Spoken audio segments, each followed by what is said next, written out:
सभी बच्चों का बहुत बहुत स्वागत है आपके अपने चैनल अनीता शिक्षा पर। बच्चों, आप लोगों की बोर्ड की परीक्षाएं चल रही हैं और अब आपका सामाजिक विज्ञान का पेपर होने वाला है। तो इसलिए माध्यमिक शिक्षा बोर्ड राजस्थान अजमेर का एक मॉडल प्रश्न पत्र मैं आप लोगों के साथ शेयर कर रही हूँ और इसमें काफ़ी इंपॉर्टेंट क्वेश्चंस हैं। तो आप इस पूरे पेपर को ध्यान से पढ़िएगा और जो प्रश्न आपको याद नहीं उनको आप याद भी कर लीजिएगा। आपको बहुत हेल्प मिलने वाली है। तो चलिए स्टार्ट करते हैं। खंड अ। उत्तर यहाँ पर आप लोगों को स्क्रीन के ऊपर दिखाई दे रहे हैं, आप यहाँ से देख सकते हैं। पहला जो प्रश्न है बहुविकल्पी प्रश्न में निम्न प्रश्नों के उत्तर का सही विकल्प चयन कर उत्तर पुस्तिका में लिखिए। 1929 का कांग्रेस अधिवेशन निम्न में से कहाँ हुआ था? मैं सिर्फ उत्तर आपको बताऊंगी ताकि वो उत्तर आपको याद रहे, आप कंफ्यूज नहीं हो। अगर मैं ऑप्शंस बोलूंगी तो आप कंफ्यूज हो सकते हैं, उत्तर बोलूंगी तो वो आपको याद हो जाएगा। तो 1929 का जो कांग्रेस अधिवेशन है वो लाहौर में हुआ था। नेक्स्ट क्वेश्चन देखिए, जर्मन बलूत किसका प्रतीक है? तो बच्चों, ये जो जर्मन बलूत है ये बहादुरी का प्रतीक है। नेक्स्ट क्वेश्चन देखिए, ब्रेटन वुड्स सम्मेलन में किस संस्था की स्थापना की गई? तो इसका उत्तर है ब, यानी अंतर्राष्ट्रीय मुद्रा कोष की स्थापना की गई। लोहे असक किस प्रकार का संसाधन है? अन्वीकरण योग्य संसाधन है। नेक्स्ट देखिए, इनमें से किस राज्य में मरुस्थली मृदा मुख्य रूप से पाई जाती है? तो बच्चों, ये हमारे यहाँ राजस्थान में पाई जाती है। मरुस्थल होता है ना राजस्थान में, इसलिए मरुस्थली मृदा जो है वो राजस्थान में पाई जाती है। प्रोजेक्ट टाइगर की शुरुआत कब हुई? तो बच्चों, ये प्रोजेक्ट टाइगर की जो शुरुआत है वो 1973 में हुई। श्रीलंका स्वतंत्र राष्ट्र कब बना? 1948 में। हमारा देश कब आज़ाद हुआ था? 1947 में। इससे आपको याद रह जाएगा, उसके एक साल बाद श्रीलंका स्वतंत्र राष्ट्र बना। अगला क्वेश्चन देखिए, केंद्र एवं राज्य के मध्य विद्यायी अधिकारों को कितने हिस्सों में बांटा गया है? तो बच्चों, इसको 3 हिस्सों में बांटा गया है। जब हम लैंगिक विभाजन की बात करते हैं तो हमारा अभिप्राय होता है, यानी हम जब भी कभी लैंगिक विभाजन की बात करते हैं तो हमारा क्या अभिप्राय होता है? ये तो जब हम लैंगिक विभाजन की बात करते हैं तो वो समाज द्वारा स्त्री और पुरुष को दी गई असमान जो भूमिकाएं हैं उसके बारे में बताते हैं हम। नेक्स्ट देखिए, मध्य आय वर्ग वाला देश है, कौन सा देश है मध्य आय वर्ग वाला देश? वो है भारत, यानी हमारा जो देश है भारत वो मध्य आय वर्ग वाला देश है। औद्योगिक क्षेत्रक कहा जाता है, किसको कहा जाता है? द्वितीयक क्षेत्रक जो होता है उसको औद्योगिक क्षेत्रक कहा जाता है। विभिन्न देशों के बीच परस्पर संबंध और तीव्र एकीकरण की प्रक्रिया क्या कहलाती है? बच्चों, ये वैश्वीकरण कहलाती है। नेक्स्ट क्वेश्चन है आपका, रिक्त स्थानों की पूर्ति कीजिए। इसमें पहला जो प्रश्न है, अफ्रीका में डैश नामक बीमारी सबसे पहले 1880 के दशक के आखिरी सालों में दिखाई दी। तो ये जो बीमारी थी बच्चों, ये रिंडरपेस्ट नाम की बीमारी थी। दूसरा, भारत के कुल डैश प्रतिशत भौगोलिक क्षेत्र पर वन स्थित हैं? तो कितने पर हैं? 24.56, यानी 24.56% भौगोलिक क्षेत्र पर वन स्थित हैं भारत में। नेक्स्ट देखिए, डैश अन्य जाति समूहों से भेदभाव और उन्हें अपने से अलग मानने की धारणा पर आधारित है। तो ये जो वर्ण व्यवस्था है ना, वो आपको यहाँ पे लिखना है, क्योंकि वर्ण व्यवस्था जो है वो अन्य जाति समूहों से भेदभाव और उन्हें अपने से अलग मानने की धारणा पर आधारित है बच्चों। नेक्स्ट देखिए, मानव विकास रिपोर्ट देशों की तुलना शैक्षिक स्तर, स्वास्थ्य स्थिति और डैश के आधार पर करती है। तो ये प्रति व्यक्ति आय के आधार पर करती है। नेक्स्ट देखिए, किसी देश के भीतर किसी विशेष वर्ष में उत्पादित सभी अंतिम वस्तुओं और सेवाओं का मूल्य डैश कहलाता है। तो इसको हम कहते हैं बच्चों सकल घरेलू उत्पाद। ठीक है। नेक्स्ट देखिए, बहुराष्ट्रीय कंपनियों द्वारा किए गए निवेश को डैश कहते हैं। क्या कहते हैं? अगर आपको आता है तो ज़रा कमेंट सेक्शन में लिखिएगा, फिर आंसर चेक करिएगा वीडियो को रोक के। तो उसको हम कहते हैं विदेशी निवेश। इनके उत्तर आप देख सकें इसलिए मैं आपको नीचे इनके आंसर्स भी शो कर देती हूँ, यहाँ से आप इनके आंसर्स देख सकते हैं। करते हैं अति लघुतरात्मक प्रश्न, यानी जो प्रश्नों का उत्तर है वो एक शब्द में या एक पंक्ति में आपको देना है। तो पहला जो प्रश्न है वो है, गिरमिटिया शब्द से आप क्या समझते हैं? ध्यान से प्रश्न को पढ़िए, फिर उसका उत्तर बताइए कि गिरमिटिया जो शब्द है उससे आप क्या समझते हैं।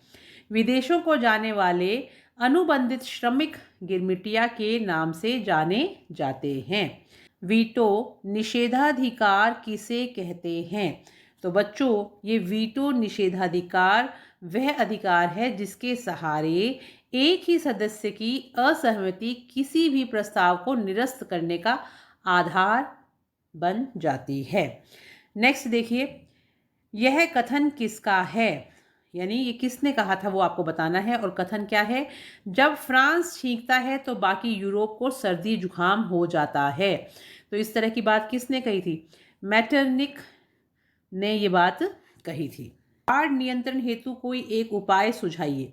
तो बाढ़ को अगर हमें नियंत्रित करना है तो क्या करेंगे बच्चों? बांधों का निर्माण करेंगे। बांध बना देंगे तो बाढ़ को हम नियंत्रित कर सकते हैं, क्योंकि पानी जो है उसको हम रोक लेंगे।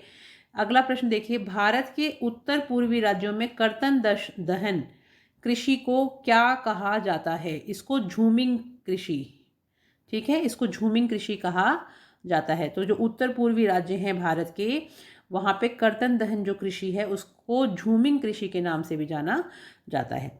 किसी एक रेशे वाली फसल का नाम बताइए। तो बहुत आसान है, कपास होती है रेशे वाली फसल। नेक्स्ट प्रश्न देखिए, बेल्जियम ने 1970 से 1973 के बीच कुल कितने संशोधन किए?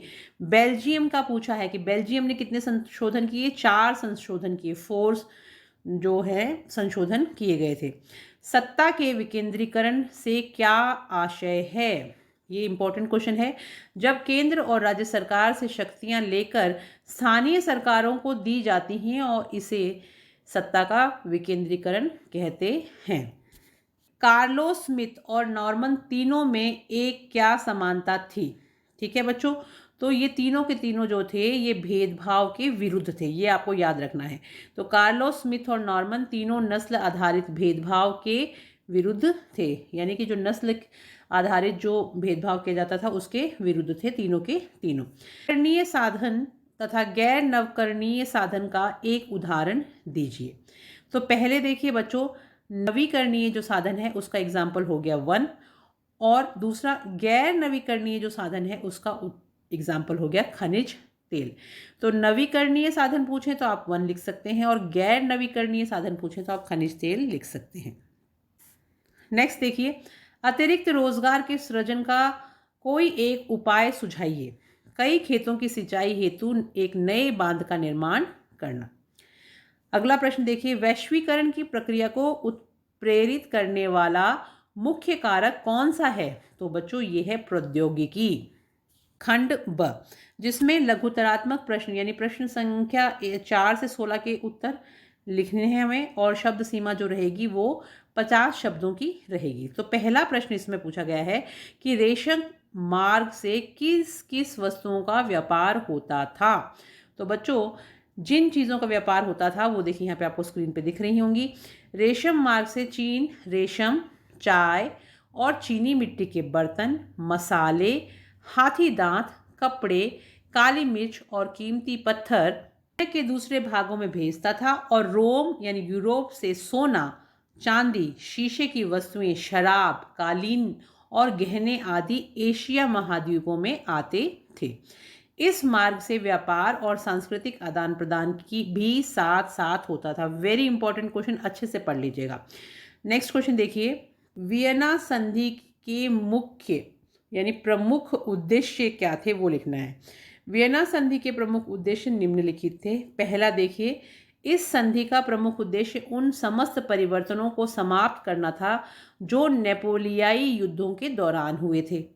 दूसरा देखिए, फ्रांसीसी क्रांति के दौरान हटाए गए बुर्बों वंश की सत्ता को पुनर्स्थापित करना। थर्ड पॉइंट देखिए, फ्रांस को उन प्रदेशों से वंचित करना जिस पर नेपोलियन ने अधिकार कर लिया था। चौथा देखिए, फ्रांस की सीमाओं पर अनेक राज्यों की स्थापना करना ताकि भविष्य में फ्रांस अपने साम्राज्य का विस्तार ना कर सके। नेपोलियन ने 39 राज्यों का जो जर्मन महासंघ स्थापित किया था उसे बनाए रखना। और लास्ट पॉइंट है, यूरोप में एक नई रूढ़िवादी व्यवस्था स्थापित करना। बहुत इंपॉर्टेंट क्वेश्चन है जलियांवाला बाग का, कि जलियांवाला बाग हत्याकांड पर टिप्पणी लिखिए। 13 अप्रैल 1919 ईस्वी को जलियांवाला बाग हत्याकांड हुआ। इस दिन अमृतसर के आसपास के कई गांवों से लोग जलियांवाला बाग मैदान में एकत्रित हुए, यानी इकट्ठे हुए। यह मैदान चारों ओर से बंद था। अंग्रेज अफसर के आदेश पर सिपाहियों ने भीड़ पर अंधाधुंध गोलियां चला दी, और वो कहीं से भाग भी नहीं सकते थे क्योंकि चारों तरफ से वो बंद था। इस हत्याकांड में सैकड़ों लोग मारे गए तथा अनेक घायल हुए। जलियांवाला बाग हत्याकांड भारत के इतिहास की सर्वाधिक दर्दनाक घटना है, और इस घटना ने समस्त भारत को अंग्रेज विरोधी बना दिया। नेक्स्ट क्वेश्चन देखिए, एजेंडा 21 के मुख्य उद्देश्य क्या हैं? जून 1992 में 100 से अधिक देशों के राष्ट्राध्यक्षों का एक सम्मेलन ब्राजील के रियो डी जेनेरो शहर में अंतर्राष्ट्रीय पृथ्वी सम्मेलन के नाम से हुआ। इस सम्मेलन में एकत्रित नेताओं ने भूमंडलीय जलवायु परिवर्तन एवं जैविक विविधता के एक घोषणा पत्र पर हस्ताक्षर किए, यानी सबने उस पर सिग्नेचर किए। यही घोषणा पत्र एजेंडा 21 के नाम से जाना जाता है, और इस घोषणा पत्र का मुख्य उद्देश्य भूमंडलीय जलवायु परिवर्तन के खतरों को रोकना, जैविक विविधता, पर्यावरण संरक्षण के लिए उपाय करना एवं भूमंडलीय सतत पोषणीय विकास प्राप्त करना है। देखिए, संकटग्रस्त जातियों पर एक संक्षिप्त टिप्पणी लिखिए। तो संकटग्रस्त जातियों यानी पादपों और वन्य जीवों की वो जातियां जिनके लुप्त होने का खतरा है, संकटग्रस्त जातियां कहलाती हैं। जिन विशेष परिस्थितियों के कारण इनकी संख्या कम हुई है, यदि उन पर नियंत्रण स्थापित नहीं होता है तो इन जातियों का जीवित रहना कठिन हो जाएगा, और इन जातियों को संरक्षण द्वारा बचाया जा सकता है तथा विशेष प्रयासों से इन जातियों को संरक्षण द्वारा बचाया जा सकता है तथा विशेष प्रयासों से इनमें वृद्धि भी संभव है। उदाहरण के लिए काला हिरन, मगरमच्छ, भारतीय जंगली गधा, गेंडा, गोडावन, शेर की पूंछ वाला बंदर, संगाई यानी मणिपुरी हिरन जिसको कहते हैं, ये सब इसमें शामिल हैं। भारतीय कृषि और वैश्वीकरण के प्रभाव को स्पष्ट कीजिए। भारतीय कृषि पर वैश्वीकरण का प्रभाव। वैश्वीकरण के इस दौर में भारतीय किसानों को कई नई चुनौतियों का सामना करना पड़ रहा है। भारत चावल, कपास, चाय, कॉफ़ी, रबर, जूट और मसालों का मुख्य उत्पादक देश होने के बावजूद विकसित देशों से प्रतिस्पर्धा में पिछड़ रहा है, क्योंकि विकसित देश कृषि को अधिकाधिक सहायता एवं अनुदान प्रदान कर रहे हैं। अतः हमें विश्व स्तरीय प्रतिस्पर्धा में बने रहने के लिए अपनी विशाल क्षमता का सही योजनाबद्ध तरीके से उपयोग करना होगा। बहुसंख्यवाद को बनाए रखने के लिए श्रीलंका सरकार द्वारा कौन कौन से कदम उठाए गए हैं? श्रीलंका की सरकार द्वारा निम्नलिखित कदम उठाए गए हैं। पहला, श्रीलंकाई सरकार ने सामाजिक, राजनीतिक और आर्थिक क्षेत्रों में सिंहली वर्चस्व स्थापित करने के लिए कई प्रकार से उपाय अपनाए। 1956 ईस्वी में श्रीलंका सरकार ने एक कानून बनाया जिसके तहत तमिल को दरकिनार करके सिंहली को एकमात्र राजभाषा घोषित कर दिया गया। नए संविधान में यह प्रावधान भी किया गया कि सरकार बौद्ध मत को संरक्षण और बढ़ावा देगी। यह तमिल हिंदुओं के लिए अपमानजनक कदम था। विश्वविद्यालयों और सरकारी नौकरियों में सहेलियों को प्राथमिकता देने की नीति भी चली। नेक्स्ट क्वेश्चन देखिए, 11वां नंबर प्रश्न, संघीय शासन व्यवस्था से आप क्या समझते हैं? तो बच्चों, ये जो संघीय शासन व्यवस्था है, यह सरकार की एक व्यवस्था है जिसमें सर्वोच्च सत्ता केंद्रीय प्राधिकरण एवं उनकी विभिन्न अनुवांगिक इकाइयों के बीच बंट जाती है। आमतौर पर संघीय व्यवस्था में 2 स्तर पर सरकारें होती हैं। इनमें एक सरकार संपूर्ण देश के लिए होती है जिसके जिम्मे राष्ट्रीय महत्व के विषय होते हैं। फिर राज्य या प्रांतों के स्तर की सरकारें होती हैं जो शासन के दैनिक कामकाज को देखती हैं। सत्ता के इन दोनों स्तरों की सरकारें अपने अपने स्तर पर स्वतंत्र होकर अपना कार्य करती हैं। सामाजिक विभाजन तथा राजनीति किस प्रकार अंत संबंधित है, व्याख्या करें। सामाजिक विभाजन तथा राजनीति परस्पर अंत संबंधित है। सामाजिक विभाजन से राजनीति प्रभावित होती है। यदि सामाजिक विभाजन किसी समूह विशेष द्वारा अपनी पहचान बनाने के लिए होता है तो इस प्रकार के विभाजन को समझौते की गुंजाइश नहीं होती। जैसे आयरलैंड में लोग अपनी पहचान कैथोलिक या प्रोटेस्टेंट के रूप में बनाना चाहते हैं। दूसरा उदाहरण बेल्जियम का है, जहाँ के लोग अलग अलग भाषा बोलने वाले हैं किंतु एक दूसरे की भावनाओं का सम्मान करते हैं। इन अलग अलग भाषाओं से दूसरे समुदाय के लोगों का कोई अहित नहीं होता है। विकास की धारणीयता से आप क्या समझते हैं?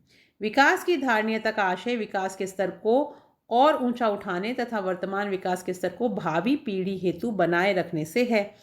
अतः धारणीयता का विषय विकास के लिए महत्वपूर्ण है क्योंकि इसके बिना विकास अधूरा है। इसमें भावी पीढ़ी की उत्पादकता को हानि पहुंचाए बिना वर्तमान पीढ़ी की आवश्यकताओं को संतुष्ट करने पर बल दिया जाता है।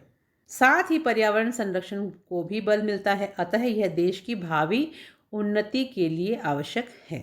सार्वजनिक क्षेत्रक तथा निजी क्षेत्रक में उदाहरण सहित अंतर स्पष्ट कीजिए। यानी दोनों में आपको डिफरेंस बताना है कि सार्वजनिक क्षेत्रक क्या होता है और निजी क्षेत्रक क्या होता है। तो पहला पॉइंट देखते हैं। सार्वजनिक क्षेत्रक, इस क्षेत्र के अंतर्गत अधिकांश परिसंपत्तियों पर सरकार का स्वामित्व होता है और सरकार ही सभी आवश्यक सेवाएं उपलब्ध कराती है, जैसे डाकघर, भारतीय रेलवे, आकाशवाणी, इंडियन एयरलाइंस आदि। उसी में दूसरी तरफ क्षेत्रक जो होता है उसमें भी देखिए क्या होता है। निजी क्षेत्रक में, इस क्षेत्रक में परिसंपत्तियों पर स्वामित्व एवं सेवाओं के वितरण की जिम्मेदारी एकल व्यक्ति या कंपनी के हाथों में होती है, जैसे Mittal publications, Tata iron and steel company, Reliance industries limited आदि।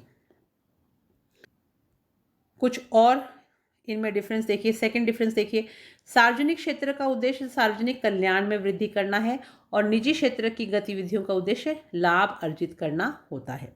तीसरा पॉइंट देखिए, इस क्षेत्र में उत्पादन एवं वितरण संबंधी समस्त निर्णय सरकार द्वारा निर्धारित नीति द्वारा लिए जाते हैं और इस क्षेत्र में उत्पादन एवं वितरण संबंधी निर्णय निजी स्वामित्व अथवा प्रबंधकों द्वारा लिए जाते हैं। तो ये 3 पॉइंट हैं, दोनों में अलग अलग क्या डिफरेंस है वो मैंने आपको समझा दिया है, पढ़ लीजिएगा आप। अगला प्रश्न देखिए, भारत में औपचारिक क्षेत्रक में साख के किन्हीं 2 स्रोतों की व्याख्या कीजिए। तो बच्चों इसमें बैंक और सहकारी समितियों के बारे में हम बात करेंगे। भारत में औपचारिक क्षेत्रक में साख के 2 प्रमुख सूत्रों को सम्मिलित किया जाता है, बैंक और सहकारी समितियां। बैंक समर्थक ऋणाधार के आधार पर लोगों को ऋण प्रदान करता है। बैंक से कम ब्याज पर ऋण उपलब्ध हो जाता है। वहीं सरकारी समितियां भी ग्रामीण क्षेत्रों में लोगों की आवश्यकताओं के पूरा करने के लिए सस्ती दर पर ऋण उपलब्ध कराती है और इन संस्थाओं में कृषक एवं व्यापारी दोनों ही अपनी अपनी आर्थिक गतिविधियों को चलाने के लिए ऋण लेते हैं। 16वां प्रश्न देखिए, भारत सरकार द्वारा विदेशी व्यापार पर अवरोधक लगाने के किन्हीं 2 कारणों का उल्लेख कीजिए। भारत सरकार द्वारा विदेशी व्यापार पर अवरोधक लगाने के 2 कारण निम्नलिखित हैं। पहला कारण देखिए, भारत सरकार द्वारा विदेशी प्रतिस्पर्धा से देश में उत्पादों की रक्षा करने के लिए अवरोधक लगाए। दूसरा, सन 1950 एवं 1960 के दशक में भारतीय उद्योग अपनी प्रारंभिक अवस्था में थे। इस अवस्था में आयातों से प्रतिस्पर्धा इन उद्योगों को बढ़ाने नहीं देती थी, यानी बढ़ने नहीं देती थी। अतः भारत सरकार ने आयातों को केवल मशीनरी, उर्वरक, खनिज तेल आदि आवश्यक वस्तुओं तक ही सीमित रखा और विदेशी व्यापार व विदेशी निवेश पर अवरोधक लगाए। और 100 वर्ड्स में आपको इन प्रश्नों के उत्तर करने हैं। पहला प्रश्न देखिए, नेपोलियन संहिता की विशेषताएं लिखिए। और उसी में दूसरा प्रश्न एक और दे रखा है, जॉलवेराइन संघ की विशेषताएं लिखिए। तो 2 अलग अलग प्रश्न हैं, दोनों में आपको बता देती हूँ। तो पहले कर लेते हैं नेपोलियन संहिता की विशेषताएं। अपने शासन वाले क्षेत्रों में शासन व्यवस्था को अधिक कुशल बनाने के लिए 1804 ईस्वी में नेपोलियन ने नागरिक संहिता लागू की। यह संहिता नेपोलियन की संहिता के नाम से जानी जाती है। इस संहिता को फ्रांसीसी नियंत्रण के अधीन क्षेत्रों में भी लागू किया गया। इस संहिता की प्रमुख विशेषताएं निम्नलिखित हैं। पहली देखिए, इस संहिता ने जन्म पर आधारित विशेषाधिकार समाप्त कर दिए। दूसरा, कानून के समक्ष समानता तथा संपत्ति के अधिकार को सुरक्षित बनाया गया। तीसरा, डच गणतंत्र, स्विट्जरलैंड, इटली और जर्मनी में नेपोलियन ने सामंती व्यवस्था को समाप्त किया तथा किसानों को भूदासत्व तथा जागीरदारी करों से मुक्ति दिलाई। चौथा देखिए, यातायात तथा संचार व्यवस्थाओं में सुधार किए गए। पांचवा, शहर में कारीगरों के श्रेणी संघों के नियंत्रणों को हटा दिया गया। और छठा, संपूर्ण देश में एक राष्ट्रीय मुद्रा प्रचलित की गई तथा एक समान कानून व्यवस्था तथा मापतोल की एक जैसी प्रणाली लागू की गई। कि जॉलवेराइन संघ की विशेषताएं लिखिए। तो देखिए उत्तर आपको स्क्रीन पर दिख रहा है। 1834 ईस्वी में प्रशा की पहल पर जॉलवेराइन नामक एक शुल्क संघ की स्थापना हुई थी। इसमें अधिकांश जर्मन राज्य शामिल हो गए थे। इस संघ की प्रमुख विशेषताएं निम्नलिखित हैं। ने विभिन्न जर्मन राज्यों के मध्य शुल्क अवरोध को समाप्त कर दिया था। दूसरा, इस संघ ने मुद्राओं की संख्या को 30 से घटाकर 2 कर दिया। के प्रयासों से आर्थिक दृष्टि से समस्त जर्मनी एक हो गया। इस संघ ने आर्थिक राष्ट्रवाद के आंदोलन को जन्म दिया, जिसने उस समय में पनप रही व्यापक राष्ट्रवादी भावनाओं को मजबूत बनाया। अब देखिए आपका 18वां नंबर प्रश्न है। ये भी 3 नंबर का प्रश्न है और इसमें भी 2 चॉइस हैं। मैं आपको दोनों समझा देती हूँ। पहला देखिए, आपके अनुसार पानी के संरक्षण और प्रबंधन में बांध किस प्रकार मदद करते हैं? तो इसका उत्तर देखते हैं। पानी के संरक्षण एवं प्रबंधन में बांध बहुत अधिक मदद करते हैं। प्रवाही जल को रोकने, दिशा देने या बहाव को कम करने के लिए खड़ी की गई बांधा, जो कि आमतौर पर जलाशय, झील अथवा जल भरण बनाती है, बांध कहलाती है। बांध का अर्थ जलाशय से होता है, न कि इसके ढांचे से। बांध केवल सिंचाई के लिए ही नहीं बनाए जाते, बल्कि इनका उपयोग विद्युत उत्पादन, घरेलू व औद्योगिक उपयोग, जलापूर्ति, बाढ़ नियंत्रण, मनोरंजन, मत्स्य पालन, नौकायन आदि के लिए भी किया जाता है। बांधों में एकत्रित जल के अनेकों उपयोग समन्वित होते हैं। उदाहरण के लिए सतलुज व्यास बेसिन में भाखड़ा नांगल परियोजना जल विद्युत उत्पादन और सिंचाई दोनों के काम में आती है। इसी प्रकार महानदी बेसिन में हीराकुंड परियोजना जल संरक्षण और बाढ़ नियंत्रण का समन्वय है। आपका था कि बाढ़ से बचाव के लिए सुरक्षा उपाय, ये आपको बताने हैं। तो बाढ़ से बचाव के लिए सुरक्षा उपाय कौन कौन से हैं? भारी मतलब जब भारी अथवा निरंतर वर्षा के कारण नदियों का जल अपने तटबंधों को तोड़कर बहुत बड़े क्षेत्र में फैल जाता है, तो उसे बाढ़ कहते हैं। बाढ़ अतिवृष्टि के कारण आती है। बाढ़ से बचाव के लिए 3 सुरक्षा उपाय निम्नलिखित हैं। तो पहला है, बाढ़ पर नियंत्रण के लिए नदी उद्गम क्षेत्रों और जल ग्रहण क्षेत्रों में वनों का लगाया जाना अति आवश्यक होता है। इससे मृदा अपरदन रुकने से नदी में अवसाद के जमाव में कमी आएगी और जल शीघ्रता से मुख्य नदी तक नहीं पहुंच सकेगा। अतः बाढ़ से बचाव के लिए आवश्यक है कि वृक्षारोपण के साथ साथ वनों के अविवेकपूर्ण दोहन को रोकना होगा। देखिए, यातायात मार्गों का निर्माण इस प्रकार किया जाए कि इससे जल के प्राकृतिक प्रवाह में अवरोध उत्पन्न ना हो। थर्ड देखिए, वर्षा के पहले नदी की जल ग्रहण क्षमता को बढ़ाया जाए, अवसाद को निकालकर तटबंधों पर डलवाया जाए। इससे दोहरा लाभ होगा। यह नदी की जल ग्रहण क्षमता बढ़ेगी और दूसरा, तटबंध ऊंचे व मजबूत होंगे। 19 नंबर क्वेश्चन देखिए, आपके अनुसार सांप्रदायिकता कैसे एक चुनौती है और कोई 3 तर्क लिखिए। पहला उत्तर देखिए, हमारे मतानुसार सांप्रदायिकता एक चुनौती है। इसके पक्ष में 3 तर्क निम्नलिखित हैं। पहला देखिए, दैनिक जीवन में सांप्रदायिकता की सबसे आम अभिव्यक्ति दैनिक जीवन में ही देखने को मिलती है। इसमें धार्मिक पूर्वाग्रह, धार्मिक समुदायों के बारे में बनी बनाई धारणाएं एवं एक धर्म को दूसरे धर्म से श्रेष्ठ मानने की मान्यताएं सम्मिलित हैं। ये चीज़ें इतनी सामान्य हैं कि सामान्यतः हमारा ध्यान इन ओर जाता ही नहीं है, जबकि ये हमारे अंदर ही बैठी हुई होती हैं। समुदायों के आधार पर राजनीतिक दलों का गठन। सांप्रदायिक सोच अक्सर अपने धार्मिक समुदाय का राजनीतिक प्रभुत्व स्थापित करने की फिराक में रहती है। जो लोग बहुसंख्यक समुदाय से संबंध रखते हैं, उनकी यह कोशिश बहुसंख्यकवाद का रूप ले लेती है। जो लोग अल्पसंख्यक समुदाय के होते हैं, उनमें यह विश्वास अलग राजनीतिक इकाई बनाने की इच्छा का रूप ले लेता है। देखिए, सांप्रदायिक आधार पर राजनीतिक गोलबंदी। सांप्रदायिक आधार पर राजनीतिक गोलबंदी सांप्रदायिकता का दूसरा रूप है। इसके अंतर्गत धर्म के पवित्र प्रतीकों, धर्मगुरुओं, भावनात्मक अपील एवं अपने ही लोगों के मन में डर बैठाने जैसे तरीकों का उपयोग किया जाना एक सामान्य बात बात है।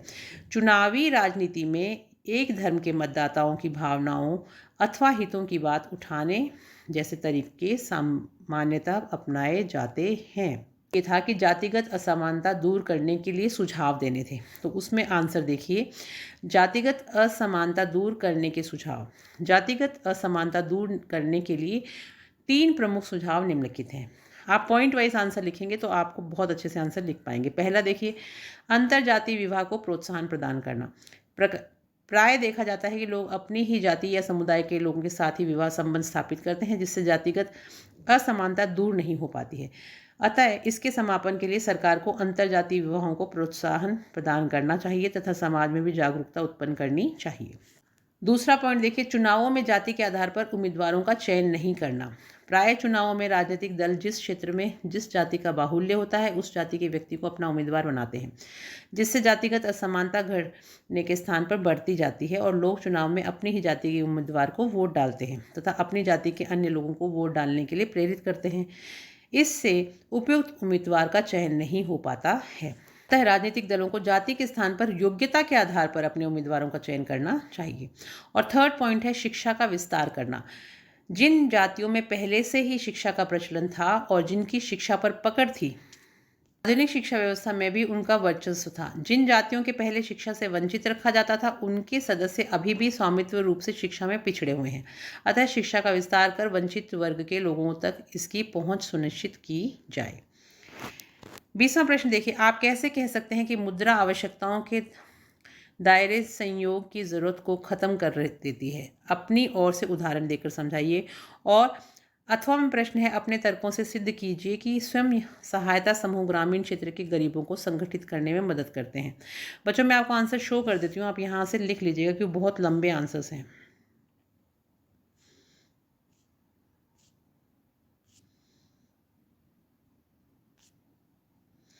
अब अथवा में जो दूसरा प्रश्न है उसका आंसर आप यहाँ से देख लीजिएगा।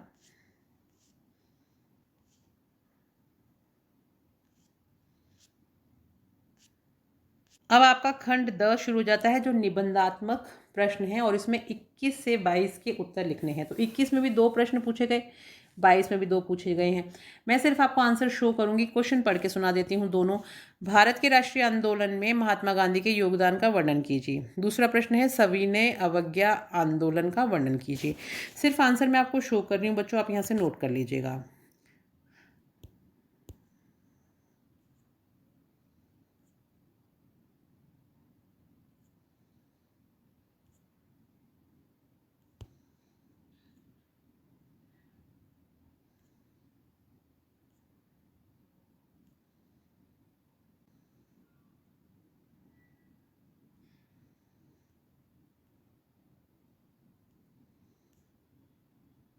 अब यहाँ पे अथवा में जो दूसरा प्रश्न है उसका आंसर स्टार्ट हो गया। सविनय अवज्ञा आंदोलन का प्रारंभ कब हुआ और उसके पॉइंट्स।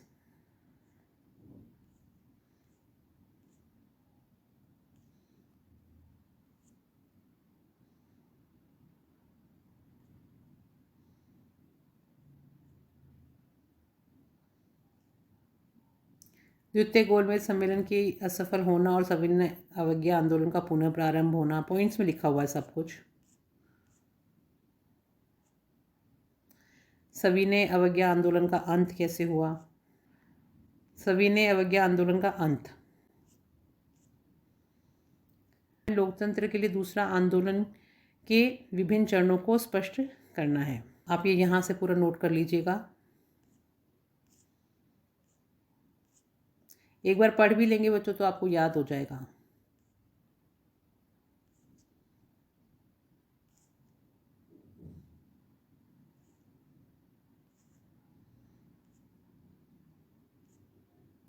अथवा में आंदोलनकारी समूह के बारे में प्रश्न पूछा था, वो भी आप देख लीजिए उसका आंसर।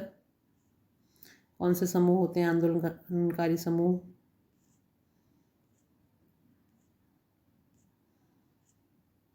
फिर आंदोलन के प्रकार कौन कौन से होते हैं? इसमें पॉइंट्स में दिया हुआ है कि एक ही मुद्दे से संबंधित आंदोलन, फिर पूरा आप डिटेल में यहाँ से पढ़ लीजिएगा। दूसरा पॉइंट है एक से अधिक मुद्दे वाले आंदोलन। उसके बाद में देखिए प्रश्न संख्या 23 का उत्तर दिए गए मानचित्र में दीजिए। दिए गए भारत के रेखा मानचित्र में निम्नलिखित को अंकित कीजिए। रावत भाटा, नासिक, नेवली और तलचर। दूसरा जो प्रश्न दिया गया है कि दिए गए भारत के रेखा मानचित्र में निम्नलिखित को अंकित कीजिए। तो पहले ये 4 जगह रावत भाटा, नासिक, नेवली और तलचर, इसके साथ जो दूसरा प्रश्न पूछा है वो सब एक साथ दिखाती हूँ मैं आपको मैप। दूसरी जगह पूछा गया है गया, मारियागांव, नेल्लौर और अजमेर। तो पहले आप आधा मानचित्र में आपको दिखाती हूँ जिसमें आप 3 देख लिए कौन कौन सी जगह हैं।